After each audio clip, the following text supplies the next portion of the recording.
ዘይት ቀብተው ሰዎችን ይህን ያህል 18 ጋኔን 500,000 ጋኔን እንዲህ አይነት አወጣን የሚሉ ሰዎችን አሰቡ። ሰውየው ኢንተርቪው እየተደረገ ገና ጋኔኑ ሳይወጣለት በፊትና በኋላ እየጮኸ እየተንገላታ ሰውየው እየወደቀ እየተንፈራገጠ እየለፈለፈ የጎረቤቱን የባል የሚስትን ሚስት የባልን የወንድም የእህት የነዚህን ሁሉ ገመና ገሊት ናት አድርጋብኝ አለቀውም እንባ አቃጠለኝ ጸሎት አቃጠለኝ አንተ ወደዚህ ምድር ባትመጣ ኖሮ ህዝቡን ጨርሰነው ነበር እያሉ እንዲናገሩ እየተደረገ ኢንተርቪው እየተደረገ ጋኔን ራሱ እየመሰከረ ብዙ ጊዜ ገልጠዋለሁ። በዛ መልክ የሚሉ ሰዎች ለነዚህ ትምህርት ነው። እንዳትናገሩ ተጠንቀቁ የሚለው ቃል ይሄ ነው። እናንተም ፈውሳችሁ ተአምራት አድርጋችሁ ንገሩልን እያላችሁ አዋጅ እያስነገራችሁ አትናገሩ። እግዚአብሔር በገነት ያስቀመጠው 3 ነገሮች ነው። አንደኛው ጊዜያዊ ህይወትን፣ ሁለተኛው ዘላለማዊ ህይወትን፣ ሶስተኛው ዘላለማዊ ሞትን።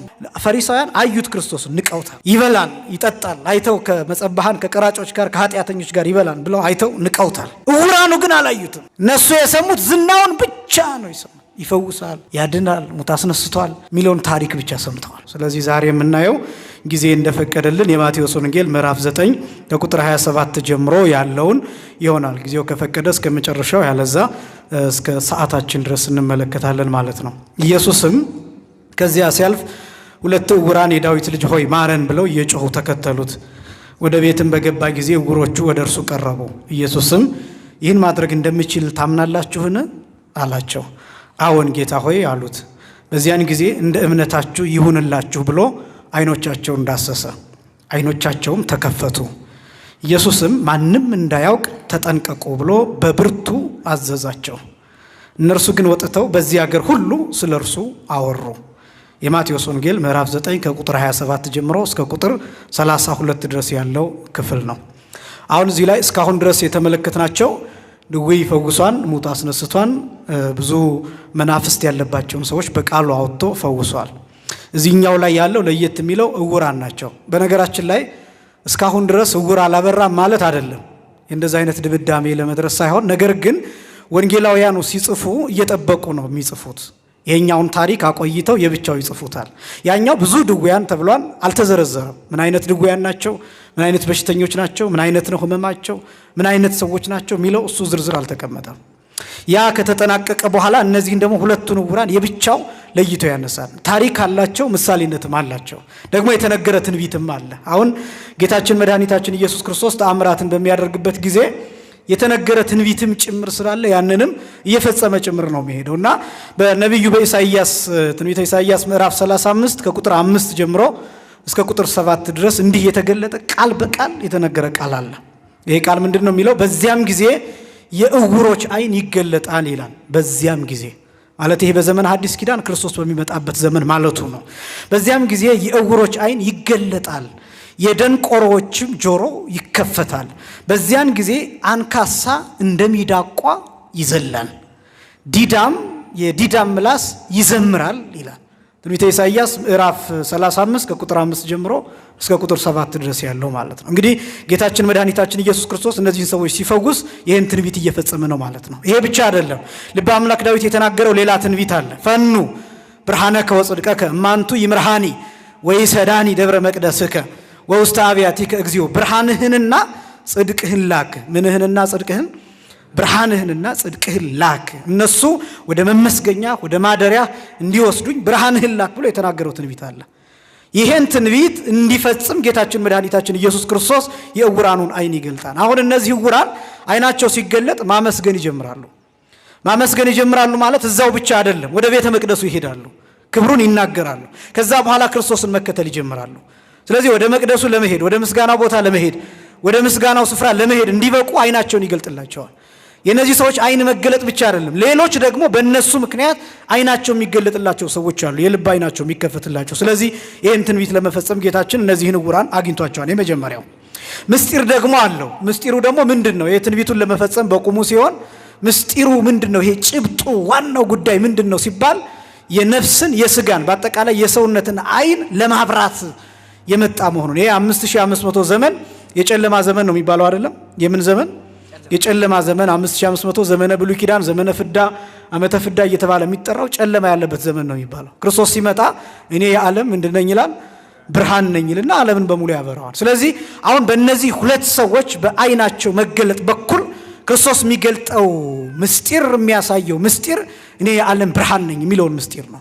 የዓለም ብርሃን ደግሞ ማለት ይሄ የሚታየው የምናይበት አይንን እሱን ብቻ የሚመለከታል። ከነፍስ ጋር ከመንፈስ ጋር ከውስጥ ጋር ከልብ የተገናኘ ነው ከአይምሮ ጋር እና ምስጢሩ ይሄ ነው። እንዲህ ይላል የዮሐንስ ወንጌል ምዕራፍ 8 ቁጥር 12 ላይ እኔ የዓለም ብርሃን ነኝ የሚከተለኝ የሕይወት ብርሃን ይሆንለታል ይላል። የሚከተለኝ የሕይወት ብርሃን ይሆንለታል። የሕይወት ብርሃን ይሄ ዘለዓለም የሕይወት ማለት ቀንም ሌሊትም ማለት የሚከፈል አይደለም።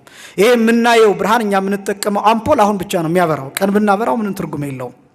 ፀሐይ ሌሊት አታበራልንም። ስለዚህ ሌሊት የሚያበራልን ነገር ያስፈልጋል። እሱ ብቻም አይደለም። በፀሐይ ብርሃን እየኖረ የሚበድል ሰው ቂም ያለው ሰው ወደፊት እንመለከተዋለን ጨለማ ውስጥ የሚኖር ነው። ስለዚህ ይሄን ብርሃን መስጠት የሚችለው ክርስቶስ ነው እና የሕይወት ብርሃን ተብሎ የሚጠራው እሱ ነው። የሕይወት ብርሃን ይሆንለታል እንጂ በጨለማ አይመላለስም ይላል የዮሐንስ ወንጌል ምዕራፍ 8 ቁጥር 12 ላይ እና ደግሞ በጣም በሚገርም ሁኔታ የዮሐንስ ወንጌል ምዕራፍ 9 ቁጥር 39 ላይ ደግሞ ስትመለከቱ ይሄ እውር ሆኖ የተወለደውን ሰው እሱን በኋላ አይኑን ከፈጠረለት በኋላ አይን ፈጠረለት ነው የሚባለው። በነገራችን ላይ አበራለት አይደለም አይን ፈጠረለት ነው ተብሎ የሚገለጸው። ምክንያቱም ሲወለድ ይሄ ልሙጥ ሆኖ ነው የተወለደው። ይሄ የአይን ኳሱ ራሱ አልነበረም ይሄ ጎድጓዳው ነገር። ስለዚህ እሱ ላይ ግንባር ሆኖ ልሙጥ ሆኖ የተወለደውን ሰው ጭቃ ያንቦለቡልና ሁለቱ ላይ ያስቀምጠዋል ማለት ነው። ስለዚህ ጉልት ያደርገዋል ጭቃውን።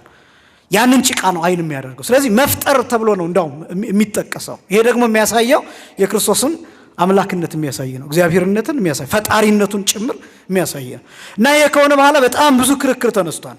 የዳዊት ልጅ ነው አይደለም፣ አምላክ ነው አይደለም፣ መሲህ ነው አይደለም፣ እንዴት እንደዚህ ሊያደርግ ይችላል? ይሄ ሰው ይሄ ልሙጥ ሆኖ የተወለደ መፈወስ አይደለም፣ ማዳን ማብራት አይደለም፣ አይንን መፍጠር ነውና ከፈጠረለት ደግሞ ከነቢያት ወገን ሊሆን አይችልም፣ የነቢያት አምላክ መሆን አለበት የሚሉ ትልልቅ ጥያቄዎች ተነስተዋል። እና በዚህ ምክንያት ጌታችን ምንድነው ያለው? የዮሐንስ ወንጌል ምዕራፍ 9 ቁጥር 39 ላይ እኔ የመጣሁት ወደዚህ ዓለም የመጣሁት የማያዩ እንዲያዩ ይልና የሚያዩ ደግሞ እንዲታወሩ ነው የመጣሁት ይላል።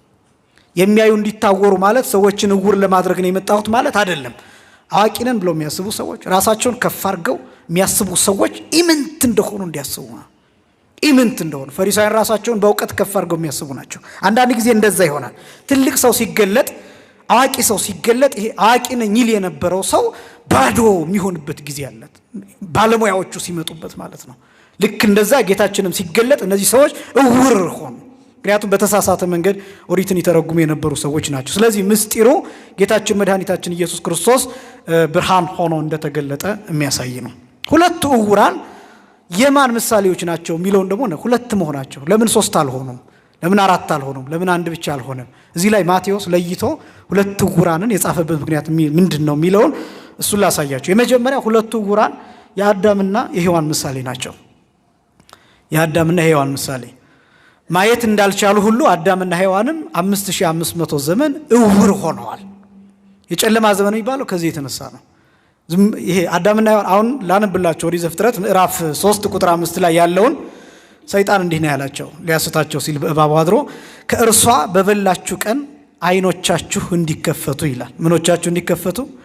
አይኖቻችሁ እንዲከፈቱ ይልና እንደ እግዚአብሔርም ይላል። እንደ እግዚአብሔር እንደ ራሱ እንደ እግዚአብሔር ማለት ነው። ወይም እንደ አምላክ ወይም እንደ ፈጣሪ መልካምንና ክፉን የምታውቁ እንድትሆኑ እግዚአብሔር ስለሚያውቅ ነው እንዳትበሉ ያላችሁ እንጂ የሞት ሞት የምትሆኑ ሁናችሁ አይደለም ነው ያላቸው። ስለዚህ አሁን እዚህ ላይ ያሳየው ሰይጣን አይናችሁ ይከፈታል፣ ሁሉን ታውቃላችሁ፣ በክፉና በመልካሙ መካከል ያለውን ልዩነት ትረዳላችሁ፣ የአምላክን ያህል ታውቃላችሁ፣ እንደ አምላክ የሆነ ዕውቀት ይሰጣችኋል። ስለዚህ አምላክ ትሆናላችሁ፣ እግዚአብሔር ትሆናላችሁ ብሎ ነው ያሳታቸው። እና በጣም በሚገርም ሁኔታ ደግሞ እንዲህ ይላል ኦሪት ዘፍጥረት ምዕራፍ 3 ቁጥር 7 ላይ የሁለቱም አይኖች ተከፈቱ ይላል። የሁለቱም አይኖች ምን አሉ? ተከፈቱ ይልና እነርሱም ራቆታቸውን እንደሆኑ አወቁ ይላል። ምናቸውን እንደሆኑ? ራቆታቸውን እንደሆኑ አወቁ ይልና የበለስንም ቅጠሎች ሰፍተው ለእነርሱ ለራሳቸው ግልድም አደረጉ ይላል ኦሪት ዘፍጥረት ምዕራፍ 3 ቁጥር 7 ላይ።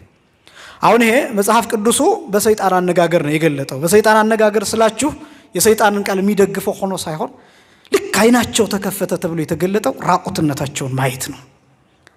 ራቁትነታቸውን ማየታቸው ደግሞ እግዚአብሔርን ማጣታቸውን የሚያሳይ ነው። ልጅነትን ማጣት፣ ጸጋን ማጣት፣ ብርሃንን ማጣት። ይሄኛው የዓለም አይን ይሄ በዙሪያቸው ያለውን ክፋት በዙሪያቸው ያለውን መጥፎ ነገር እንዲያዩ የሥጋ አይናቸው አክቲቭ ሆነ። የነፍሳቸው አይን፣ የመንፈሳቸው አይን፣ የጸጋ አይን፣ የልጅነት አይን፣ ሰማዩን የሚያዩበት አይን፣ መላእክትን የሚያዩበት አይን፣ ከመላእክት ጋር የሚያመሰግኑበት አይን እሱ ታወረ፣ እሱ ተደፈነ። እና በጣም የሚያሳዝነው ለመጀመሪያ ከዛ በፊት ያላወቁት ብርሃን ለብሰው ይኖሩ ስለነበር ነው። እግዚአብሔር የሰጣቸው ብርሃን አለ፣ ሌሊቱና ቀኑን አይለዩም። አዳምና ሔዋን ሌሊትም የሚያበራላቸው ብርሃን አለ፣ ስለዚህ አይጨልማቸውም ነበር።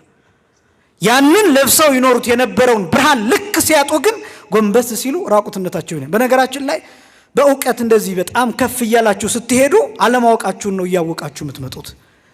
በፊት ስትናገሩት የነበረውን ነገር ታፍሩበታላችሁ። ስለዚህ እርቃናችሁን ታዩታላችሁ። ለካ ከዚህ በፊት እንዲህ ብዬ ስናገር የነበረው እኛ ሁላችንም ጋር ይከሰታል። የሆነ ከሆነ ዓመት በፊት ከ10 ዓመት ከ12 ዓመት በፊት እንደ ምሳሌ ስንጠቀምበት የነበረው ነገር ከፍ እያልን ስንመጣ እያነበብን ስንመጣ ያ ልክ እንዳልሆነ ልናስብ እንችላለን። ከ10 ምናምን ዓመት በፊት የሆነ ሰው የነገረንን የተከራከር ነው ልክ አይደለም ያልነውን እያነበብን ስንመጣ እየተገለጠልን ሲመጣ ራቁትነታችን ይታየናል። ሽምቅቅ ሊያደርገን ይችላል። እና አዳምና ሔዋን ያንን ጸጋቸውን ሲያጡ፣ ያን ብርሃን ሲያጡ ራቁትነታቸውን ተመለከቱ። በሌላ መልኩ ደግሞ አሁን እነዚህ ይሄ ዓለም ላይ ያለው አጠቃላይ አሁን ለምሳሌ ጎግል፣ እነዚህ የተለያዩ ኢንሳይክሎፒዲያዎች አሉ፣ እውቀት አለባቸው የሚባሉ እውቀት የተከመችባቸው የሚባሉ ጎግል ውስጥ ገብተን ማንኛውም ነገር ልናውቅ እንችላለን። ሰው ምን ሊያስብ ይችላል? አይኔ ተከፈተ ሊል ይችላል። አይኔ ተከፈተ፣ አወቅኩኝ፣ በጣም ብዙ እውቀት አወቅኩኝ ብሎ ሊያስብ ይችላል። ግን የእውነቱን ደግሞ በመንፈሳዊ አይን ካየነው ሰው እየታወረ ነው። ለምንድነው ትውልዱ የታወረው? ጎግል ደግሞ የሚያቀርብልን ብዙ ነገር፣ ምንፈልገውን ነገር፣ ስለ ዝሙት ብንፈልግ፣ ስለ ስርቆት ብንፈልግ፣ ስለ ውሸት ብንፈልግ፣ መረጃ ስለ መጥለፍ ብንፈልግ፣ ስለ ጥይት አተኳኮስ ብንፈልግ፣ ስለ አገዳደል ብንፈልግ፣ ስለ እነዚህ ነገሮች ብንፈልግ እሱንም ይሰጠናል። አማራጮችን ያቀርባል። እና እነዚህ ፈላስፎች የሚባሉት በእውቀት ሰለጠንን ብለው ሲያስቡ የመጀመሪያው አይናችን ተከፈተ ብለው ነው የሚያስቡት። ያ አይናችን ተከፈተ ብለው የሚያስቡበት ቅጽበትን እግዚአብሔርን የረሱበት፣ እግዚአብሔርን አምላክ። አሁን በዚህ ዘመን ዓለም አይኗ የተከፈተበት ጊዜ ነው። በጣም ብዙ ነገር ማየት የሚቻልበት፣ ብዙ እድል ያለበት፣ ብዙ አክሰስ ያለበት፣ ብዙ ነገር በቀላሉ አቬይለብል የሆነበት፣ በስልካችን በኮምፒውተራችን ሰርች አድርገን ማግኘት የምንችልበት ነገር ነው። እና ልክ ነው፣ የሥጋ አይናችን ማየት የሚችልበት ነው። ግን ያጣነው ነገር አለ። በጣም ግን ብንመለከት ራቁታችንን ነን። በቃ እውነታው እሱ ነው።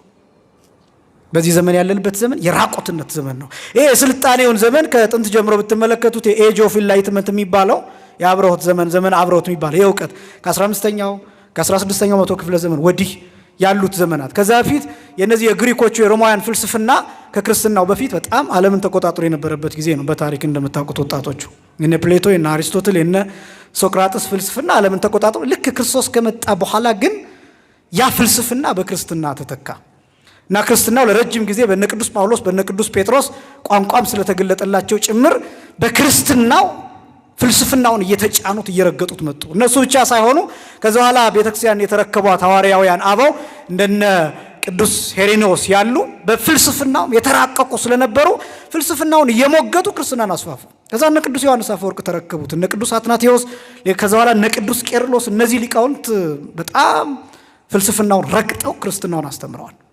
ከዛ በኋላ ያለው ደግሞ ይሄ የእስልምና ዘመን መምጣቱ 7ኛው መቶ ክፍለ ዘመን ደግሞ እንዲዳከም አድርጎታል። ክርስትናውም እንዲዳከም፣ እውቀትም እንዲዳከም፣ ፍልስፍና እንዳይኖር፣ ይሄ የጨለማ ዘመን የሚባለው። እነዛ ዘመናት ካለፉ በኋላ በዓለም ላይ ያለው በጦርነት መስፋፋት እነዚህ ነገሮች መቆም ከጀመሩ በኋላ ኤጅ ኦፍ ኢንላይትመንት የሚባለው የሎጂክ ኤንድ ሪዝኒንግ ስኪል የሚባለው ምክንያታዊነት፣ በምክንያት መሞገት፣ በምክንያት ማስቀመጥ፣ መጽሐፍ ቅዱስን ራሱ መሞገት፣ ሃይማኖትን መተቸት፣ የሃይማኖት አባቶችን ማብጠልጠል፣ እነዚህ የመሳሰሉት ነገሮች እየመጡ ሲመጡ መስፋፋት፣ የቅኝ ግዛት እነዚህ እየመጡ ብዙ መጽሐፍት እየተጻፉ የስነ ጽሑፍ ፍሰት እያደገ ሲመጣ የነ ሼክስፒር ግጥም በደም እየተነበበ የነ ዳቪንቺ ስዕሎች እነሱ እየታዩ መምጣት ሲጀምሩ ዓለም ራሱ ክርስትናውን ሃይማኖትን መሞገት ጀመረ። ከዛ በኋላ ያሉት ፈላስፎች እግዚአብሔር ሞተዋል ወደሚል አይነት መጡ። ስለዚህ ርቃናቸውን የሆኑት ያኔ ነው፣ ወደ ራቁትነት። አይኖቻችን ተከፍተዋል ብለው ሲያስቡ እግዚአብሔርን እያጡት ነበር። እና ይህንን የሚያሳይ ነው። አዳምና ሔዋን የዕፀ በለሱን ፍሬ ሲበሉ በለሱ ውስጥ ሞት አለ። መታወቅ ያለበት ትልቅ ጉዳይ እሱ ነበር። እግዚአብሔር ያንን በበላችሁ ጊዜ የሞት ሞትን ምን ትላላችሁ? ትሞታላችሁ ብሎ ነግሯቸዋል። እና የበለሱ ፍሬ ውስጥ ሞት አለ፣ መርዝ አለ። መርገም አለ፣ ጥፋት አለ። ስለዚህ እግዚአብሔር ይህን አስጠንቅቆታል። እግዚአብሔር በገነት ያስቀመጠው 3 ነገሮች ነው። አንደኛው ጊዜያዊ ሕይወትን፣ ሁለተኛው ዘላለማዊ ሕይወትን፣ ሶስተኛው ዘላለማዊ ሞትን። እነዚህ 3 ነገሮች በገነት ተቀምጠዋል። እንደው ጽንሰ ሐሳቡን ነው የምነግራችሁ። የመጀመሪያው ጊዜያዊ ሕይወት፣ ሁለተኛው ዘላለማዊ ሕይወት፣ ሶስተኛው ግን ዘላለማዊ ሞት ማለት ነው። የመጀመሪያው ምናዊ ሕይወት አልኳቸው? ጊዜያዊ ሕይወት፣ ሁለተኛው ዘላለማዊ ሕይወት፣ ሶስተኛው ዘላለማዊ ሞት ማለት ነው። ጊዜያዊ ሕይወት የሚባለው ምግቡ ነው የሚበላው፣ ገነት ውስጥ የሚበላው ጊዜያዊ ሕይወት ነው የሚባለው። ዘላለማዊ ሕይወት የሚባለው ዕፀ በለስን እንዲበላ ዕፀ በለስ ተቀምጧል፣ ግን አዳም እሱን አልበላም። ዘላለማዊ ሞት ደግሞ የሚባለው ዕፀ በለስ ነው። እሱን ከበላ የሞት ሞትን ትሞታለህ። በቃ ስለዚህ እግዚአብሔር አይደለም ሞትን የፈጠረው፣ በለስን ፈጥሯል። በለስ ውስጥ ሞት አለ፣ አስጠንቅቆታል እንዳይበላ። አሁን ምድር ላይ ያለውም እነዚህ 3 ነገሮች ናቸው። ጊዜያዊ ሕይወት አለ፣ ዘላለማዊ ሕይወት አለ፣ ዘላለማዊ ሞት አለ። ጊዜያዊ ሕይወት የምንለው ምግብ ነው። በቃ ይሄ ኃጢአት አይደለም። ሰው መብላት አለበት። ሰው ካልበላ መኖር ይችላል? አይችልም። ስለዚህ ለመብላት መስራት ያስፈልጋል። ይሄ ጊዜያዊ ሕይወት ይባላል። ኃጢአት አይደለም በአግባቡ በስርዓቱ። ሁለተኛው ግን ዘላለማዊ ሕይወት የሚባለው ስጋው ደግሞ ነው። በቃ ቤተክርስቲያን ውስጥ ያለው የጌታ ስጋና ደም ዕፀ ሕይወት ነው፣ የሕይወት ዛፍ የሚባለው እሱ ዘላለማዊ። ስጋዬን የበላ ደሜን የጠጣ የዘላለም ምን አለው? ሕይወት አለው ብሎ የገለጠው ማለት። ስለዚህ ዘላለማዊ ሕይወት የሚባለው ስጋውና ደሙ ነው። ሶስተኛው ደግሞ ዘላለማዊ ሞት የሚባለው ክህደት ነው። ስለዚህ እነዚህ 3ቱም ዛፎች ምድር ላይ ያሉ፣ የሰው ልጅ ዘላለማዊ ሞትን ሲመርጥ እርቃኑን ይሆናል፣ ራቁቱን ይሆናል። እና አዳምና ሔዋን በዚህ ሰዓት ታወሩ። አይናቸው የተገለጠ የመሰላቸው ራቁትነታቸውን ስላዩ ነው። በፊት ነበር እስከ ጽርሐ አርያም ድረስ ያይላቸው የነበረው። አሁን ክርስቶስ ሲመጣ ይህንን ብርሃን ይመልስላቸዋል። ለሁላችንም ይህንን ብርሃን እንዲያድለን የእሱ ቅዱስ ፈቃድ ይሆንልን። ስለዚህ 2 ዕውራን የአዳምና ሔዋን 2 መሆናቸው የአዳምና ሔዋን የሁለትነታቸውም ምሳሌ ነው። እነሱን ማብራቱ ክርስቶስ መጥቶ ለአዳምና ለሔዋን እርቃናቸውን ሸፍኖ እሱ እርቃኑን ተሰቅሎ ራቁትነታቸውን በልብስ በልጅነት ለመሸፈን የመጣ መሆኑን ለማጠየቅ። ሁለተኛ 2 ዕውራን የነፍስና የስጋ ምሳሌ ናቸው። 2 ዕውራን መጀመሪያ የአዳምና ሔዋን ምሳሌ፣ ሁለተኛ ደግሞ 2 ዕውራን የነፍስና የስጋ ምሳሌ። 2 ዕውራን አይናቸው እንደታወረ ሁሉ የነፍስም የስጋም አይን 5500 ዘመን እውር ሆኖ ነበር። ይህን መጽሐፈ ኪዳን ላይ ብዙ ጊዜ አዳምጣችሁ ከሆነ ዘአውጻእከነ እምእቅፍተ ጽልመት ይላል፣ ወብርሃን ዘኢይትረከብ ጸጎከነ ይላል። ኪዳን ሲደረስ በአማርኛ ሲባል አስተውላችሁት ከሆነ ዘአውጻእከነ እምእቅፍተ ጽልመት ማለት ከጨለማ መሰናክል ያወጣል። ወብርሃን ዘኢይትረከብ ጸጎከነ ማለት የማይመረመር የማይገኝ ብርሃንን፣ እኛ ማናበራው ብርሃንን የሰጠህን ብሎ ጌታችን መድኃኒታችን ኢየሱስ ክርስቶስ የደረሰውን ድርሰት እኛ እንጸልይበታለን። ስለዚህ የነፍስን የስጋን ብርሃን ለመመለስ የመጣ መሆኑን ሊያሳይ። ይሄ ብቻም አይደለም። ዘእንተ ውስጥ አይነነ አብርሃ ይከለነ፣ 2 አይን ነው ያለን። ስንት አይን ነው ያለን? 2 አይን ስላችሁ የቀኝና የግራ ማለት አይደለም። የስጋ ይሄ የሚታየው አለ፣ ውስጥ ደግሞ የነፍስ አይን አለ። በነገራችን ላይ ማንኛውንም ነገር ለማየት የስጋን አይን ብቻ ሳይሆን የነፍስን አይን ወይም ደግሞ የመንፈስን አይን እሱን ስዊች ኦን ማብራት ያስፈልጋል። እሱ እኔ ይገርመኛል። የቅዱስ ጳውሎስን ታሪክ የሐዋርያት ሥራ ምዕራፍ 9 ቁጥር 18 ላይ ቅዱስ ጳውሎስ ያሳድድ ነበር። እንደሚታወቀው ታሪኩን አልተርክም፣ ላንብላችሁ። ወዲያውም ይላል እንደ ቅርፊት ያለ ከአይኑ ወደቀ ይላል። ያን ጊዜ ደግሞ አየ ይልና ተነስቶም ተጠመቀ ይላል። በጣም ኦሪታዊ ነው ቅዱስ ጳውሎስ፣ በጣም ጨካኝ ነው። በኦሪቱ በሕጉ የመጣበትን ሰው ያሳስራል። ደብዳቤ ይዞ እስከ ደማስቆ ድረስ ተጉዞ ለማስያዝ። ደማስቆ በጣም ሩቅ ነው ከኢየሩሳሌም። ያው በዛ ዘመን በእግር ስለሆነ ቅዱስ ጳውሎስ በእግሩ ተጉዞ ደብዳቤ ይዞ እዛ ብዙ ክርስቲያኖች አሉ ተብሎ ለማስያዝ ለማሳሰር ቅዱስ ጳውሎስ ሲጓዝ ጌታ አገኘው መንገድ ላይ በመብረቅ መታው እና ዕውር ሆነ። እስከ 3 ቀን ድረስ አይኑ ተሸፍኖ ቆየ እና ልክ በ3ኛው ቀን ሐናንያ መጥቶ ሲጸልይለት እንደ ቅርፊት ነገር ከአይኑ ተቀርፎ ወደቀ ይላል። እና እግዚአብሔር ምንድነው ያደረገው? ቅዱስ ጳውሎስን አውሮት የነበረውን የስጋ አስተሳሰብ ያን ጊዜ ልክ ምን እንደማድረግ መስላችሁ? ትራንስፎርም እንዲያደርግ አደረገው። አውቄ ነው ይህን ቃል የተጠቀምኩት። እንዲቀየር ማለት እንዲለወጥ ማለት ነው። ይሄ ኢንላይትንድ እንዲሆን እንዲበራ ሰውነቱ በሙሉ አይምሮ በሙሉ ይሄ ክርስትናን በማወቅ ምስጢር ሃይማኖትን በማወቅ እንዲቀየር አደረገው። ግን አስቀድሞ ያኛው የስጋ አስተሳሰቡ እሱ እንደ ቅርፊት መውደቅ ነበረበት። ያንን ነው ማስወገድ ያልቻልነው። ይሄ መወገድ ከቻለ እሱን መተው ከቻለን አይናችን መብራት ይጀምራል። አሁን ሀገራችን ውስጥም ዓለም ውስጥም ያለው የጋረደን ነገር አለ። ያን የጋረደንን ቅርፊት እሱን ማስወገድ፣ በቃለ እግዚአብሔር ማስወገድ፣ በንስሐ ማስወገድ፣ አስተሳሰብን መጥረግ ማጠብ። እሱን ማጠብ ከተቻለ ሰዎች ሁሉ ሁለንተናቸው ብሩህ ነው የሚሆነው። እና ቅዱስ ጳውሎስ ወዲያውኑ ሐሳቡን የቀየረውና ወዲያውኑ አየ፣ ተነስቶ ተጠመቀ። እሱ ብቻ አይደለም፣ ቅዱስ ጳውሎስ ከዛ በኋላ ወደ ሲና ተራራ ወጥቷን ይባላል። በጣም ብዙ ታሪኮች የሉም በዚህ ዙሪያ፣ አንድ መጽሐፍ ብቻ ነው እንደዚህ የሚል ያገኘሁትና እኔ በጣም ነው የገረመኝ። ወደ ሲና ተራራ ወጥቶ ሙሴ ሕግ የተቀበለበት ቦታ ላይ ለተወሰኑ ጊዜያት እዛ ተራራ ላይ እየጸለየ ቆይቷን የሚል መጽሐፍ አግኝቻለሁ። እና እኔ በጣም ነው የገረመኝ። በእርግጥም እንደውም ቅዱስ ጳውሎስ ይናገራል በብዙ ቦታ እኔ ከሐዋርያት ጋር አብሬ አልተማርኩም፣ ተቀምጬ አልተማርኩም፣ የጠራኝ ራሱ ጌታ ነው ብሎ ለምሳሌ ዕብራውያንን ሲጽፍ በጣም በጥልቀት የደብተራ ኦሪትን ስርዓት፣ የቅድስተ ቅዱሳኑን ስርዓት፣ የመስዋዕተ ኦሪትን ስርዓት በጣም በጥልቀት ይጽፋል። እና እኔ የምገረመው በተለይ ደግሞ ዕብራውያን ምዕራፍ 9ን በደንብ አይታችሁት ከሆነ ከቁጥር 1 ጀምሮ ያለው ስርዓቱን ሲያስቀምጥ እውነት ቅዱስ ጳውሎስ እዛ ተራራ ላይ ወጥቶ ልክ እግዚአብሔር ለሙሴ እንዳሳየው አድርጎ ለቅዱስ ጳውሎስ ማሳይቶታል ማለት ነው የሚል ሐሳብ ነው የመጣልኝ ይህን ታሪክ ሳነብ ማለት ነው። ቅዱስ ጳውሎስ በተለየ ሁኔታ በጣም ትኩረት አድርጎ የቅድስተ ቅዱሳኑን የቅድስቱን ነገር፣ የደብተራ ኦሪትን ስርዓት፣ የሊቀ ካህናቱን አገባብ፣ ትጥቅ፣ አለባበስ፣ የመስዋዕት አቀራረብ ሂደት ያንን እንዴት አድርጎ ወደ ሐዲስ ኪዳን እንደተረጎመው እጅግ በጣም የሚገርም ነው። ለዚህ ነው ከመልእክታቱ ሁሉ ዕብራውያን የሚከብደው ለዚህ ነው። እና ቅዱስ ጳውሎስ ወደዛ ይሄ የመጀመሪያው ግን የሥጋ አይኑ መቀረፍ አለበት። ልክ ምን እንደማለት መሰላችሁ? ጌታ ሙሴን ሲጠራው የሚመሳሰል ነገር አላችሁ። እግዚአብሔር ሙሴን ሲጠራው ጫማህን ከእግር ምን በል ነው ያለው? አውልቅ ብሎታል። እና ሙሴን ከእግር አውጣ ሲለው በቁሙ ጫማውን ማውለቅ ላይ አይደለም ትኩረቱ። ይሄን የጥንቆላ አስተሳሰብ፣ የግብፃዊ አስተሳሰብ፣ ፈርዖናዊ አስተሳሰብ በፈርዖን ቤተ መንግስት በአይምሮ ውስጥ የቀረውን ትንሽ ፍርፋሪ እሱን አውልቀህ ጣል፣ ሐሳቡ እሱ ነው። ያን ጫማ አውልቅ ነው። ስለዚህ እግዚአብሔርም ቅዱስ ጳውሎስን ጌታ ምንድነው የሚለው? የአይኑን ቅርፊት ከአይኑ ሲወልቅ ማየት የበፊቱን አስተሳሰብህን፣ ጭካኔህን፣ አክራሪነትን እሱን ተው። ኦሪት የምትፈጸምበት ጊዜ ደርሷን፣ ዘመኑ ደርሷን። እሱ መሲህ ነው። ስለዚህ ገና ነው መሲህ ገና ነው የሚለውን አስተያየትህን እሱን ተው፣ ጣል። እሱ ነው ሐሳቡ። ያ ነው ተቀርፎ የወደቀለት። እና ከዚህ በኋላ ቅዱስ ጳውሎስ በጣም በሚደንቅ ሁኔታ ያገለግላል ማለት ነው። ስለዚህ ይሄ ነው ስጋዊ አይን የሚባል። ሁለቱ እውራን ይሄ አይናቸው ልክ ሲበራላቸው ክርስቶስን ማየት እንደቻሉ ቅዱስ ጳውሎስም ይሄኛው ሲወድቅለት ክርስቶስን ማየት ይችላል ማለት ነው። እኛም እንድናየው እርሱ ይርዳን። ሶስተኛ ሁለቱ እውራን ጥላቻ ያለባቸው ሰዎች ምሳሌ ነው። ጥላቻ ያለበት አሁን ባለፈው እንዳልኳችሁ ጌታችን ሲፈውስ ዝም ብሎ ፈውሶ ብቻ በቃ ሂዱ ወደ ቤታቸው አይደለም። ታሪክ መስራት ወንጌል ታሪክ አይደለም። ታሪክ ብቻ አይደለም።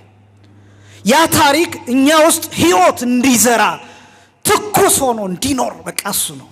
ትኩስ ሆኖ እየተበላ እንዲኖር ማለት ለምሳሌ እንጀራ ትናንት ከተጋገረ ከነገ ወዲያ ሊበላሽ ይችላል፣ ሊሸት ይችላል። ወንጌል እንደሱ አይደለም። ዛሬም ነገም ከነገ ወዲያም ልክ ትኩስ ሆኖ መኖር ታሪክ የሚባለው እሱ ነው። ታሪክ ልንማርበት እንችላለን። ወንጌል ግን ምንማርበት ብቻ የምንኖረው ሕይወት ነው፣ ነፍስ ነው፣ የሚንቀሳቀስ ነው። እና ስለዚህ ሁልጊዜ የምናገረው እሱ ነው። የዛ ሁለት ዕውራንን አበራ፣ አይናቸውን አበራ ተብሎ ታሪክ ሆኖ ተቀምጦ እሱ ብቻ አይደለም፣ አሁን ያበራል ነው። አሁን የእያንዳንዳችን የልብ አይን፣ የነፍስ አይን፣ የመንፈስ አይን እሱን ያበራል። እያንዳንዳችን ከላያችን ላይ የቂም ሐሳብ ሲወድቅ አይናችንን እያበራ ነው። እያንዳንዳችን ከሆነ የድንቁርና አስተሳሰብ ወጥተን ወደ እውቀት ስንገባ አይናችን እየበራ ነው። ስለዚህ ይሄ ቃል የሚሰራው ስራ አለ። በዚህ ሰዓት እየሰራ ሌላ ቦታ ሲነገር ነገ ከነገ ወዲያ እየሰራ ይኖራል እና ሁል ጊዜ ዝግጁ ነው። ልክ እንደ አፕሊኬሽን እንደ ፕሮግራም ማለት ነው። በነካችሁት ቁጥር የሚሰራ ማለት ነው። ማይበላሽ፣ ኤክስፓየር ማያረግ፣ ጊዜው ማያልፍበት፣ አፕዴት መደረግ ማይፈልግ ያ ማለት ነው። የእግዚአብሔር ቃል እሱ ነው። ስልካችን ላይ ኮምፒውተሮቻችን ላይ የምናስቀምጣቸው ሶፍትዌሮች አሉ። በእርግጥ እነሱ እንደየጊዜው የሚጨመርባቸው ነገሮች ይኖራሉ። በጣም ቀላል እንዲሆኑ በቀላሉ እንዲገቡ ምናደርጋለን። የእግዚአብሔር ቃል ግን ሁሌም ለዘላለም አንድ አይነት ነው። አፕዴት መደረግ አይፈልግም። ሁሌ አንድ አይነት ነው። የቀረ አይደለም። ዘመን የቀደመው አይደለም። ዘመን አይቀድመውም። እነዚህኞቹ አፕሊኬሽኖች እየቆዩ በየዘመኑ በየሰውየው እውቀት፣ በየሰውየው መረዳት፣ በየትውልዱ አቀባበል እያደጉ የሚሄዱ ናቸው። የእግዚአብሔር ቃል ግን በዘመን የተቀደመ አይደለም። ትናንትም ከትናንት ወዲያም የዛሬ ስንት ሺህ ዓመትም ከዚህ በኋላም እስከ ዓለም መጨረሻም ድረስ እየነካኸው ተች እያረከው በምትፈልገው መንገድ ፐርፎርም ያደርግልሃል፣ ይሰራል፣ ፈንክሽናል ነው ሁሌ። በዚህ ምሳሌ እንደው በደንብ እንድናየው ፈልጌ ነው። የዮሐንስ ወንጌል ምዕራፍ 1 ቁጥር 2 የዮሐንስ መልእክት አንደኛ ዮሐንስ ምዕራፍ 2 ቁጥር 11 ላይ እንዲህ የሚል ቃል አለ። የዮሐንስ መልእክት አንደኛ መልእክት ማለት ነው ምዕራፍ 2 ቁጥር 11 ላይ ወንድሙን የሚጠላ ግን በጨለማ አለ ይላል። በምን አለ? በጨለማ አለ። ምን ማለት ነው? እውር ነው ሐሳቡ። እነዚህ ሁለት እውራን ጥላቻ ያለባቸው ሰዎች፣ ክፋት ያለባቸው፣ ተንኮል ያለባቸው ሰዎች ምሳሌ ናቸው። ተንኮል ያለበት፣ ጥላቻ ያለበት፣ ክፋት ያለበት፣ ቂም ያለበት ሰው ሁሌ ጨለማ ውስጥ ነው። በጣም በሚደንቅ ሁኔታ ክፋት፣ ምቀኝነት፣ ቅናት ያለበት ሰው የፈለገ ፊቱ ብትሽከረከሩ አያደንቅም። አለባበሳችሁን አያደንቅም፣ መልካችሁን አያደንቅም። እናንተ ያላችሁበትን ከፍታ መቀበል አይፈልግም። በቃ ሁልጊዜ እውር። እንዲህ እኮ ሆነ እገሌ ቢባል እሱ እኮ ለዚህ ብሎ እኮ ነው ብሎ ሌላ ነገር ፈጥሮ ይነግራቸዋል። ለምን? ያለው ጨለማ ውስጥ ነው፣ ማየት አይችልም። እና ከጨለማ እግዚአብሔር ይሰውረን። በጨለማም ይመላለሳል ይልና የሚሄድበትንም አያውቅም ይላል። እግዚአብሔር ከዚህ ይሰውረን። የሚሄዱበትን አለማወቅ በጣም ብዙ ሰዎች እንደዚህ ናቸው። ጠላቶቻቸው ስኬት ውስጥ ሲደርሱ ከፍ እያሉ ሲሄዱ የሚይዙትን የሚጨብጡትን ያጣሉ። ከዛ ገሌ ጋር እንድደርስ ብለው ሾርት ከት የሚባለውን ነገር መምረጥ ይጀምራሉ። ገንዘብ መስጠት፣ ሙሰኛ መሆን፣ ነገሮችን በቀላሉ ለማግኘት በአቋራጭ ለማግኘት ጥረት ማድረግ። በቃ የሚሄዱበትን አያውቁ። ይጋጫሉ። ከግንድ ጋር ይጋጫሉ፣ ከድንጋይ ጋር ይጋጫሉ፣ ባህር ውስጥ ይገባሉ፣ ህይወታቸውን ያጣሉ። በጨለማ ውስጥ የሚኖር ሰው ከእንደዛ አይነት አስተሳሰብ እንውጣ። ጨለማው ይላል አይኖቹን አሳውሮታልና ይላል። ጨለማው አይኖቹን ምን አድርጎታል? አሳውሮታል። አንደኛ ዮሐንስ ምዕራፍ 2 ቁጥር 11 ላይ እነዚህ ሁለቱ ዕውራን የዚህ ሰው ምሳሌ ናቸው። ክርስቶስ ሲመጣ ግን፣ ስንከተለው ግን፣ ሲዳስሰን ግን፣ ስናውቀው ግን ይህንን ይገፍልናል። የእግዚአብሔርን ቃል ስንሰማ፣ ወንጌል ስንሰማ፣ ክርስቲያኖች ስንሆን፣ እውነተኛ ሰዎች መሆን ስንጀምር ይሄ ይገፈፋል። ወልደ ዳዊት ብለን መጮህ ስንጀምር እንደነሱ ይሄ ድንቁርና ከላያችን ላይ ይለሳል። ንጹሐን ሰዎች ማንጨነቅ፣ ስለ ድህነት፣ ስለ ሀብት ምናምን፣ ስለ ገሌ ስኬት ማንጨነቅ እንሆናለን። እግዚአብሔር ሁላችንንም አይናችንን ያብራለን። ሁለቱ ዕውራን እነዚህ ሰዎች ምሳሌ። እኔ በጣም የሚገርመኝ እነዚህ ሰዎች የተጠቀሙት ቃል ነው። ሁለቱ ዕውራን። የዳዊት ልጅ ሆይ ማረን የሚለው በብዙ ቦታ ታገኙታላችሁ። ብዙ ቦታ ዕውራኑ ሁለት ሆነው ሌላ አንድ ሆነው፣ እንዲሁ ደግሞ የማቴዎስ ወንጌል በዚህ ወንጌል ላይ ምዕራፍ 20 ላይ ስትመለከቱ መጨረሻው ላይ ሌሎች ሁለት ዕውራን በኢያሪኮ፣ ይሄ በቅፍርናሆም ነው፣ በኢያሪኮ ሁለቱ ዕውራን የዳዊት ልጅ ሆይ ማረን እያሉ ነው የጠሩት። ይለያል፣ አጠራራቸው ይለያል። አንዳንዴ ዕውር መሆን ይሻላል መሰለኝ። አለማየት በጣም ሳታዩ ከቀራችሁ የምትሰጡት ለምሳሌ ይሄ የምታደንቁት ነገር አለ። ዝም ብላችሁ አስባችሁ በምናብ የምታደንቁት ነገር አለ። ልክ ስታዩት የሚቀልባችሁ ነገር የለም። እንደዛ ማለት ነው። አሁን ፈሪሳውያን አዩት፣ ክርስቶስን ንቀውታል። ይበላል ይጠጣል አይተው፣ ከመጸባሃን ከቀራጮች ጋር ከኃጢአተኞች ጋር ይበላል ብለው አይተው ንቀውታል። ዕውራኑ ግን አላዩትም። እነሱ የሰሙት ዝናውን ብቻ ነው የሰሙት። ይፈውሳል፣ ያድናል፣ ሙት አስነስቷል የሚለውን ታሪክ ብቻ ሰምተዋል። ማየትም የሚፈልጉት እሱን ብቻ አይደለም። ይሄ ዓለም ምን እንደምትመስል እሱን ማየት ይፈልጋሉ። ስለዚህ የሰሙት በአይምሯቸው ያስቀመጡት ነገር ይችላል። ስለዚህ መሲህ ሊሆን ይችላል። የዳዊት ልጅ የሚለው አጠራር ክርስቶስ ማለት ነው። የዳዊት ልጅ የሚለው ላሳያችሁ መጽሐፍ ቅዱስ ላይ እንደው እንዳይሰፋብን። ፈሪሳውያን ተሰብስበው ሳሉ ይላል የማቴዎስ ወንጌል ምዕራፍ 22 ቁጥር 41 እና 42 ላይ ፈሪሳውያንም ተሰብስበው ሳሉ ኢየሱስ እንዲህ አላቸው፣ ስለ ክርስቶስ ምን ይመስላችኋል አላቸው ይላል። እየሰማችሁኝ ነው?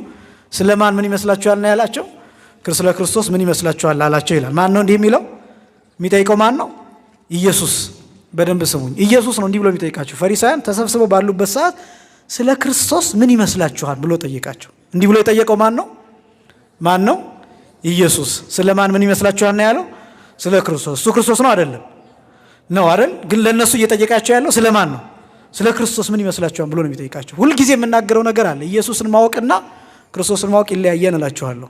ኢየሱስ መሆኑን ያውቃሉ፣ ማን ግን መሆኑን አያውቁም። ለዚህ ነው እንዲህ የሚጠይቃቸው። ስለ ክርስቶስ ምን ይመስላችኋል ይልና የማንስ ልጅ ነው ብሎ ይጠይቃቸዋል። ክርስቶስ መሲህ ማለት ነው። እና መሲህ፣ ስለ መሲህ ምን ታስባላችሁ? ምክንያቱም እሱ ራሱ መሲህ ነው። እንዳልኳችሁ ሁልጊዜ እንደምገልጠው እኔ ክርስቶስ ነኝ ብሎ አይናገርም፣ በስራው ግን ያሳያል። እና አሁን ግን ጊዜው እየደረሰ ነው። ይሄ ሰዓት የማቴዎስ ወንጌል ምዕራፍ 22 ማለት ጌታችን መድኃኒታችን ኢየሱስ ክርስቶስ በሆሳዕና ያደረገውን ተአምራት እሱን አሳይቶ ከዛ በኋላ የሚሰቀልበት ሰዓት ነው። የመጨረሻው ሰዓት ነው። ያ የመጨረሻው ሰዓት እየቀረበ ባለበት ሰዓት እንደው ስለ ክርስቶስ ምን ታስባላችሁ? ከማን ነው የሚወለደው? ከማን ነው የሚመጣው? አባቱ ማን ነው? የማን ልጅ ነው? ከማን ዘር ነው? ከማን ወገን ነው ብሎ ይጠይቃቸዋል። ቀስ አድርጎ ማለት ከዛ እነሱ ደግሞ እንዲህ ይላሉ፣ የዳዊት ልጅ ነው አሉት ይላል። የማን ልጅ ነው አሉት? የዳዊት ልጅ ነው። እውራኑ የማን ልጅ ማረን ነው ያሉት? የዳዊት ልጅ ማረን። ስለዚህ ማን ማረን እያሉ ነው? ክርስቶስ ማረን እያሉ። ይሄ የዳዊት ልጅ ነው ማለት ክርስቶስ ነው ማለት ነው። ይሄ እንግዲህ ፈሪሳውያን የተናገሩት ነው። ግን የዳዊት ልጅ ክርስቶስ እሱ መሆኑን ኢየሱስ መሆኑን አላወቁም። እና እውራኑ እንዴት ያለ መረዳት ነው! እና አንዳንዴ እውር መሆን ይሻል ይሆን ምላችሁ ለዚህ ነው። የተሻለ መረዳት አላችሁ። በነገራችን ላይ በጣም ህዋሳቶቻቸው ስድስተኛ ህዋስ የሚባል አለ። ስለሱ ታውቃላችሁ ወጣቶች ሰዎች አይናቸው ማየት እንትን ሲል ይሄ ስድስተኛ ህዋስ የሚባለው እሱ አክቲቭ ይሆናል ይባላል። በጣም መስማት፣ በጣም ማስተዋል፣ በጣም መገመት፣ ገደልን፣ ሜዳን እነዚህ በተቻለ መጠን 100% ማለት አይደለም፣ ግን እሱን በጣም በትልቁ መጠቀም። ለምሳሌ እዚህ አካባቢ ድንጋይ አለ ብሎ ማሰብ መቻል፣ የሆነ የሚነግራቸው ነገር መኖር መቻል፣ የሚመለሱበት። እንደዛ ቢሆን ኖሮ ስንቱ ማየት የማይችሉት ሰዎች ስንቴ ጉድጓድ ገብተው ማለቃቸው ነበር። እንደዛ ባይሆን ኖሮ እና አለ የሚያስቡት ነገር፣ ሰውን የሚስሉበት ነገር አለ። ሰውን በድምፁ መለየት መቻል፣ በሽታው በጠረኑ መለየት መቻል። እና እነዚህ ህዋሳት በሙሉ ኮንሰንትሬት ያደርጋሉ። በጣም ትኩረት ሲያደርጉ የሚጠቀሙት ነገር አለ። ተፈጥሮ በጣም የሚገርም። እነዚህ ሰዎች የዳዊት ልጅ ብለው ጠሩት። ሌላ ላሳያችሁ። የማቴዎስ ወንጌል ምዕራፍ 12 ቁጥር 23 ላይ ህዝቡ ሁሉ ተገረሙና ዲዳ ምተውለት ፈውሶ ነው። መናገር የማይችል ማየት የማይችል መስማት የማይችል ሰው አመተውለት አይናቸው ያየ ፈወሰው። እና ህዝቡ አይተው ተገረሙና እንጃ ይህ ሰው የዳዊት ልጅ ይሆን አሉ ይላል። የማን ልጅ ይሆን? የዳዊት ልጅ ይሆን አሉ። ስለዚህ ክርስቶስ ይሆን ማለታቸው።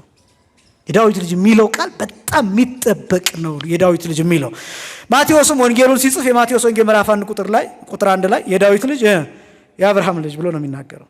ስለዚህ የዳዊት ልጅ የሚለው በጣም ወሳኝ ነው። የመጨረሻው የማቴዎስ ወንጌል ምዕራፍ 21 ቁጥር 9 ላይ የሚቀድሙትም ህዝብ ይላል የሚከተሉትም ሆሳዕና ለዳዊት ልጅ አሉ ይላል። ሆሳዕና ለማን ልጅ?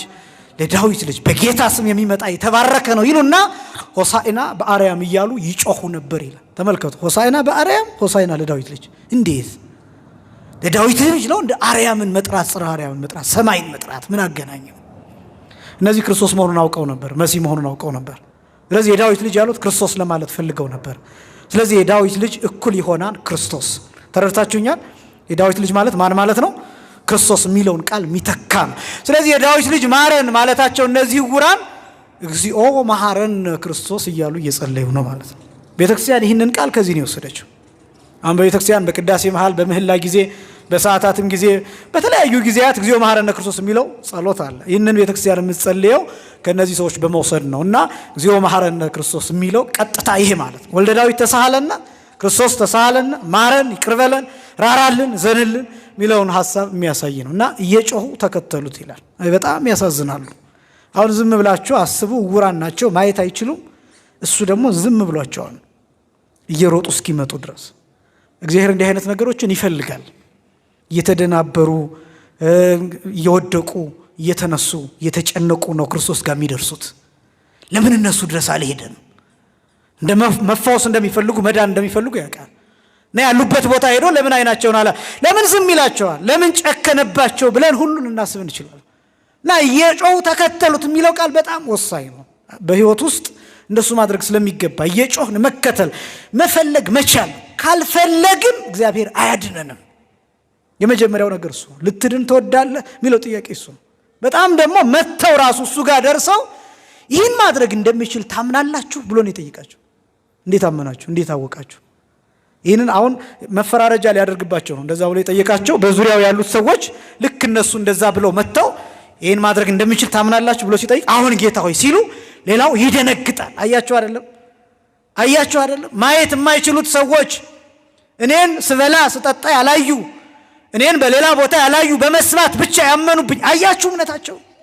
ስለዚህ እናንተ እያያችሁ ግን ዕውራን ናችሁ ብሎ በፈሪሳውያን ላይ መፈራረጃ እንዲሆንባቸው ክርስቶስ ይህንን ጠይቋቸዋል። ይህን ማድረግ እንደሚችል ታምናላችሁ ይላቸዋል። ከዛ ቀጥሎ እነሱ ደግሞ አዎን ጌታ ሆይ ይላሉ። ሃይማኖታቸው ይገለጣል። አዎን ጌታ ሆይ ይላል እና ይሄ ቃል የሚያሳየው ከዛ እንደ እምነታችሁ ይሁንላችሁ ብሎ ይፈውሳቸዋል። ሁላችንንም ይፈውሳል። እና ይሄ ቃል ደግሞ የሚያሳየው አዎ እንደ እምነታችሁ ይሁንላችሁ አዎን ጌታ ሆይ ሲሉ ይሄ ማመናቸው ቁልፍ ነው። በቃ አብዛኛው ነገር እጃችን ላይ ያለው መዳን፣ መፈወስ፣ ማግኘት፣ መልስ ማግኘት እጃችን ላይ ያለው ጉዳይ ነው። እግዚአብሔር መጀመሪያ እምነታችንን መሰረት አድርጎ ይመለከታል፣ እንደየ እምነታችን ይሰጠናል። እና ይሄ እንተ ደም ይሁዛንም ስንመለከት 12 ዓመት ሙሉ ደም ይፈሳት የነበረችው ሴት አምና የልብሱን ጫፍ ብነካ እድናለሁ ብላ ዳሰሰች። እንደምንሽ ይሁንልሽ አላት፣ እንደ እምነትሽ ይሁንልሽ አላት። እነዚህንም ሰዎች አዎ ጌታ ሆይ ሲሉ እንደ እምነታችሁ ይሁንላችሁ። አሁን እኛ እንደዛ ብንባል ምን ሊሆን ይችላል? መዳን እንፈልጋለን፣ ስለ ሀገራችን ምህረት ማግኘት እንፈልጋለን። ግን እንደ እምነታችሁ ይሁንላችሁ ቢባል አለን ወይ? እሱ ነው እሱ አለን ወይ? ትልቁ ጥያቄ እሱ ነው መሆን ያለበት። ምንም ነገር ስንጠይቅ፣ ምንም ነገር ከእግዚአብሔር ስንፈልግ፣ ጸሎት ስናቀርብ፣ ምህላ ስናቀርብ፣ ስናስቀድስ፣ ስንጾም እነዚህ ምግባሮቹ መኖራቸው እንዳለ ሆነው እናምናለን ወይ? እግዚአብሔር እንደሚያደርግልን እናምናለን ወይ? እና እግዚአብሔር እሱን ይመለከታል። ሁሌ የምለው እሱን ያነበዋል፣ አይምሯችን ውስጥ ያነበዋል። እነዚህ ሰዎች አላዩም ግን አምነዋል። እንዴት አድርገው ቢስሉት ነው? እና በጣም ደስ የሚለው እንደ እምነታችሁ ይሁንላችሁ ሲላቸው ልክ አይናቸውን ሲገልጡ የሚያዩት ክርስቶስን ነው። እሱን እንድናየው እርሱ ይርዳል። ልክ አይናቸው ሲበራ የሚያዩት ክርስቶስን ነው። አዳምና ሔዋን ልክ ሲራቆቱ ይሄ የዓለምን ነገር ለማየት አይናቸው ሲከፈት መጀመሪያ ያዩት ሰይጣንን ነው። እባቡን ነው ያዩት፣ ዘንዶውን ነው ያዩት፣ ያሳታቸውን እባብ ነው ያዩት። ሲወደቅ እንደዛ ነው። ወደ ውድቀት ወደ ውርደት ሲመጣ መጀመሪያ የምናየው ነገር እሱን ነው የሚሆነው። ሌላ ሀገር ብንሄድ የምናየው ቤተክርስቲያን አይደለም፣ የምናየው መቅደስ አይደለም፣ የምናየው ካህናትን አይደለም። ጠምጥመው የሚሄዱ መነኮሳትን ቆብ አድርገው ቀሚስ ለብሰው የሚሄዱን እነሱን አይደለም የምናየው። አሜሪካ ብትሄድ፣ አውሮፓ ብትሄድ እነሱን አይደለም የምታየው። ታቦት አይደለም የምታየው፣ ዕጣን አይደለም የሚሸትህ። እዛ ስትሄድ ራቁትነትህን ነው የምትመለከተው። የማንነትን ማጣት፣ ዝቅ ማለት፣ መዋረድ፣ ማፈር፣ ጌጥን ማጣት። እሱን የፈለገ ብትለብስ አይሞቅህም፣ የተፈለገ ብትለብስ ጌጥ አይሆንም፣ አያምርብህም። ከሀገር ውጭ የሆነ ነገር በሙሉ አያምርም። እና በጣም ብዙ ሰዎች በዛ ስቃይ ይኖራሉ። ይችን ሀገር የሚናፍቋት ከወጡ በኋላ ነው አብዛኞቹ። እና ይሄ ራቁትነትን ተመለከቱ። እሱ ብቻ ሳይሆን ሰይጣንን ተመለከቱ፣ ዘንዶውን አዩ፣ ያሳታቸውን አዩ። እና ከቤተ ክርስቲያን ከቤተ መቅደስ ስንወጣ፣ ከመጽሐፍ ቅዱስ ስንወጣ እነሱን እነዚህ ሰዎች ግን በማመናቸው ሁለቱ ዕውራን ልክ አይናቸው ሲገለጥ ክርስቶስን አዩት ይላል። ይሄ በጣም ትልቁ መታል። ለመጀመሪያ ጊዜ ያያችሁት ምንድን ነው? ያያችሁት ማንን ነው ቢባል ክርስቶስን ነው ያየ ነው ይላሉ። እና እዚህ ስንመጣ ክርስቶስን ነው የምናየው፣ ሌላ ነገር አንመለከትም። እዚህ ስንመጣ ሌላ ሽቶ፣ ሌላ ነገሮች፣ የዓለም ጠረን እሱን አናሸተም። የምናሸተው ዕጣን ነው። እግዚአብሔር ለዚህ ስላበቃን ክብር ምስጋና ለስሙ ይሁን።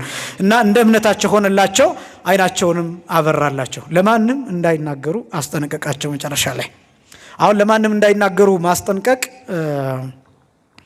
ይሄ ዝና አለመፈለግ ነው እንጂ እነሱ አይናገሩም ማለት አይደለም። መናገራቸውም ኃጢአት አይደለም፣ ኃጢአት አይደለም። አይናችንን አበራልን ብለው ቢናገሩ ልክ ናቸው። ልክ አይቋቋሙትም። ደግሞም እንዲህ ያለ ደስታ መቋቋም አይቻልም። ደግሞም መናገርም መመስከርም አለበት። እሱ ብቻ ደግሞ አይደለም። ሰዎች ይጠይቋቸዋል፣ አይናችሁ እንዴት በራ? እውር አይደል ነበራችሁ እንዴ? እዚህ መንገድ ዳር ተቀምጣችሁ የምትለምኑ አልነበራችሁ እንዴ? እንዴት አያችሁ ተብለው መጠየቃቸው አይቀርም። ስለዚህ ይህን ጥያቄ መመለስ አለባቸው። ስለዚህ ክርስቶስ ወልደ ዳዊት የዳዊት ልጅ እሱን ያበራልን ማለት አለባቸው፣ ግዴታ ነው። ያወራሉ። ክርስቶስ ግን ለምን አስጠነቀቃቸው ቢባል እሱ እኮ ተአምራት የሚያደርገው ለዝና ነው እንዳይባል። ለምንድን ነው እንዳይባል? ለዝና። አሁን አስቧቸው፣ ተአምራት እናደርጋለን የሚሉ ሰዎች፣ ድውያንን እንፈውሳለን የሚሉ ሰዎች፣ አጋንንትን እናወጣለን የሚሉ ሰዎች፣ የሆነ ዘይት ቀብተው ሰዎችን ይህን ያህል 18 ጋኔን 500 ሺህ ጋኔን እንዲህ አይነት አወጣን የሚሉ ሰዎችን አስቡ። ሰውየው ኢንተርቪው እየተደረገ ገና ጋኔኑ ሳይወጣለት በፊትና በኋላ እየጮኸ እየተንገላታ፣ ሰውየው እየወደቀ እየተንፈራገጠ እየለፈለፈ የጎረቤቱን የባል የሚስትን ሚስት የባልን የወንድም የእህት የነዚህን ሁሉ ገመና ገሊት ናት አድርጋብኝ አልለቀውም፣ እንባ አቃጠለኝ፣ ጸሎት አቃጠለኝ፣ አንተ ወደዚህ ምድር ባትመጣ ኖሮ ህዝቡን ጨርሰ ነው ነበር እያሉ እንዲናገሩ እየተደረገ ኢንተርቪው እየተደረገ ጋኔን ራሱ እየመሰከረ ብዙ ጊዜ ገልጠዋለሁ። በዛ መልክ የሚሉ ሰዎች ለእነዚህ ትምህርት ነው። እንዳትናገሩ ተጠንቀቁ የሚለው ቃል ይሄ ነው። እናንተም ፈውሳችሁ ተአምራት አድርጋችሁ ንገሩልን እያላችሁ አዋጅ እያስነገራችሁ አትናገሩ፣ ክብራችሁን ለመግለጥ አትጣሩ የሚለውን የሚያሳይ እውነተኞቹን ማለት እንደው እውነተኞቹ እነዚህኞቹ ያው ቢዝነስም ስለሆነ ገንዘብም ስለሆነ ግን እንደዛም ሆኖ እነርሱ ግን ወጥተው በዚህ ሀገር ሁሉ ስለ እርሱ አወሩ ይላል የማቴዎስ ወንጌል ምዕራፍ 9 ቁጥር 31 ላይ እና ሁሉን ተናገሩ፣ ዝናው አሁንም ወደ ሀገሩ በሙሉ ወጣ ይላል። እስከዚህ ሰዓት ያደረሰን አምላካችን እግዚአብሔር የተመሰገነ ይሁን። ያስተማረን የአባቶቻችን አምላክ ይክበር ይመስገን። ቃሉን በልባችን በአእምሯችን እንዲያሳድርብን የእሱ ቅዱስ ፈቃድ ይሆንልን።